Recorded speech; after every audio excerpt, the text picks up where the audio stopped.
क्या होता है जब एक लड़की फंस जाती है दो चाहने वालों में? आखिर वो दोनों में से किसे चुनेगी? कुछ ऐसे ही फंस गई थी आरोही विक्रम और देवेश के बीच में। आखिर क्या होगा आरोही का फैसला? पार्क में किससे मुलाकात हुई आरोही की? आरोही की विक्रम को बचाने की कोशिश रंग लाई। विक्रम की हालत में सुधार देखकर आरोही बाथरूम से निकलने के लिए दरवाजे की तरफ बढ़ी, लेकिन उसे अचानक जैसे कुछ याद आया और वो रुक गई।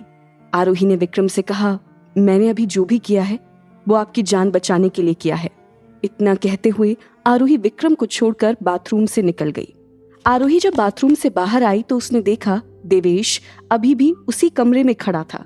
आरोही कुछ बोलने जा रही थी, लेकिन उससे पहले ही देवेश ने कहा, तुम्हें किसी बात के लिए कोई सफाई देने की जरूरत नहीं है। मैंने तुमसे हमेशा प्यार करने का वादा किया है और मैं अपने वादे पर कायम रहूंगा।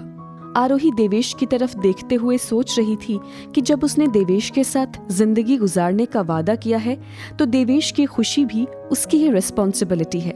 जितनी बार वो विक्रम के पास जाती है उतनी बार वो सिर्फ खुद को ही नहीं बल्कि देवेश को भी हर्ट करती है। मुझे लगता है भाई की तबीयत अब ठीक हो गई है, तो चलो मैं तुम्हें घर छोड़ देता हूँ। उनकी तबीयत अभी पूरी तरह ठीक नहीं हुई है, उन्हें थोड़ी देर आराम करने की जरूरत है। मेरी फिक्र करने की जरूरत नहीं है, मैं खुद से चली जाऊंगी।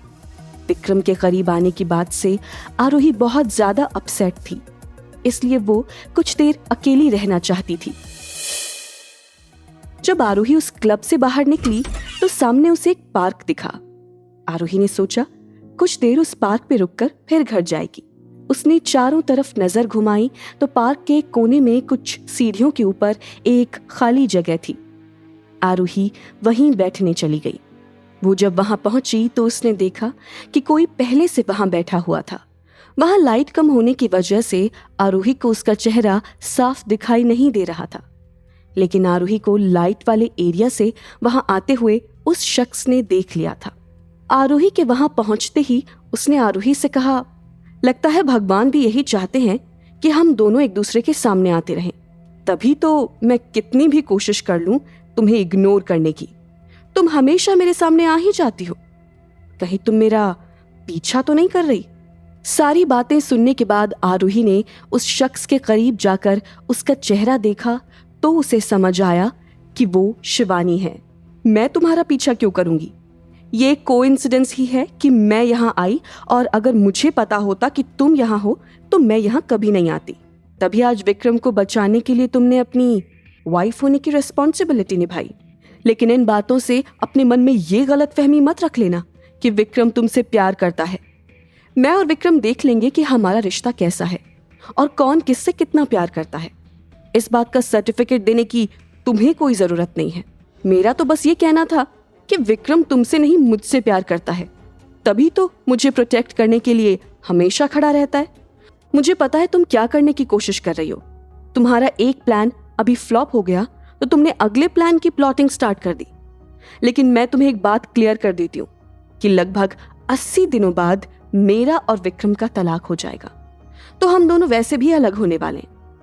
आरोही सीढ़ी से नीचे उतरने लगी तो अचानक उसके कानों में शिवानी की घबराई हुई आवाज आई, आरोही मेरी मदद करो, मैं सांस नहीं ले पा रही हूँ, प्लीज मेरी मदद करो।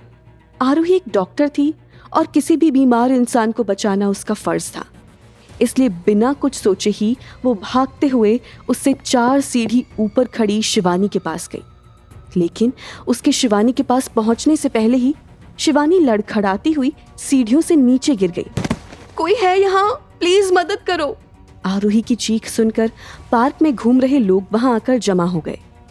आरोही सीढ़ियों से भागती हुई नीचे उतरी। उसने देखा कि शिवानी के सर से बहुत सारा खून निकल रहा था और वो बेहोश हो चुकी थी। आरोही ने तुरंत शिवानी की पल्स चेक की। उसकी पल्स चल रही थी तो आरोही की जान में जान आई। वहां खड़े लोगों में से किसी ने एम्बुलेंस को कॉल कर दिया। एम्बुलेंस के आने से पहले अचानक प्रियांश भी उस जगह पर आ गया। उसे वहां देखकर आरोही हैरान हो गई कि प्रियांश हादसा होने के तुरंत बाद वहां कैसे पहुंच गया। हालांकि फिलहाल प्रियांश से कोई पूछताछ करने का वक्त नहीं था। प्रियांश ने कॉल करके विक्रम और देवेश को भी इन्फॉर्म कर दिया। आरोही शिवानी को लेकर एम्बुलेंस से हॉस्पिटल के लिए निकल गई। वहां पहुंचने के बाद शिवानी को आईसीयू में एडमिट किया गया। विक्रम, देवेश और प्रियांश भी वहां पहुंच गए। कुछ देर बाद आईसीयू से एक डॉक्टर बाहर आया। विक्रम भागकर डॉक्टर के पास गया और उससे पूछा, कैसी है शिवानी? आरोही ने विक्रम को इतना परेशान आज तक नहीं देखा था। विक्रम को शिवानी के लिए ऐसे परेशान देखकर आरोही को और ज्यादा यकीन हो गया कि विक्रम के दिल में अभी भी शिवानी ही है। हालांकि आरोही को ये नहीं पता था कि विक्रम को शिवानी की तरफ जो गिल्ट था, सिर्फ उसके चलते वो शिवानी के लिए कंसर्न था।